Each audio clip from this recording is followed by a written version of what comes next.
5 अगस्त 2019 के बाद जिन लोगों की उम्मीदें दफा 370 को लेकर सुप्रीम कोर्ट पर लगी हुई थी, आज वो पूरी तरह से दफन हो गई। जम्मू कश्मीर के लोगों को अब मुल्क के साथ साथ आगे बढ़ना होगा और पूरी तरह से ये जहन से निकालना होगा कि इनके पास कोई खुसूसी आईनी हुकूक है या फिर ये मुल्क के किसी रियासत से आईनी तौर पर अलहदा है। पार्लियामेंट के बाद अब सुप्रीम कोर्ट ने भी दफा 370 की मनसूखी को आईनी करार दे दिया। 5 रुकनी बेंच जो चीफ जस्टिस चंद्रचूड़ की सदारत में दफा 370 की मनसूखी को लेकर पिटीशंस को सुन रहा था, आज उन्होंने अपना फैसला सुना दिया। फैसले में बताया गया कि मरकजी सरकार का रियासत को लेकर हर फैसला कानूनी तौर पर चैलेंज नहीं किया जा सकता है, जिसकी वजह से इंतजामी मामला बुरी तरह से मुतासिर हो सकते हैं।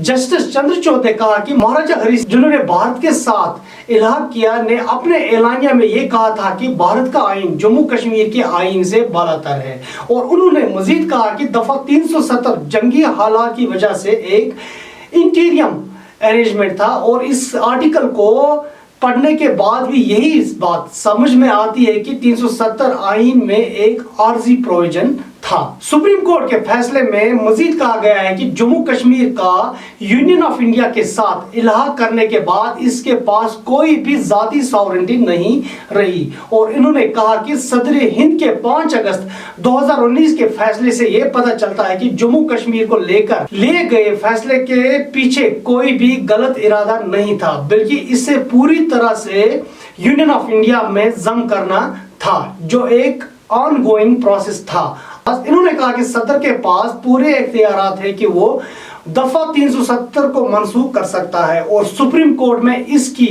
लीगलिटी को चैलेंज नहीं किया जा सकता है। सुप्रीम कोर्ट ने मरकजी सरकार को कहा कि जम्मू कश्मीर को जल्द अज जल्द रियासत का दर्जा वापस दिया जाए, लेकिन इसके लिए सुप्रीम कोर्ट ने कोई टाइम फ्रेम मरकज को नहीं दिया। ताहम इसके अलावा एक खुशखबरी सियासी जमातों के लिए है।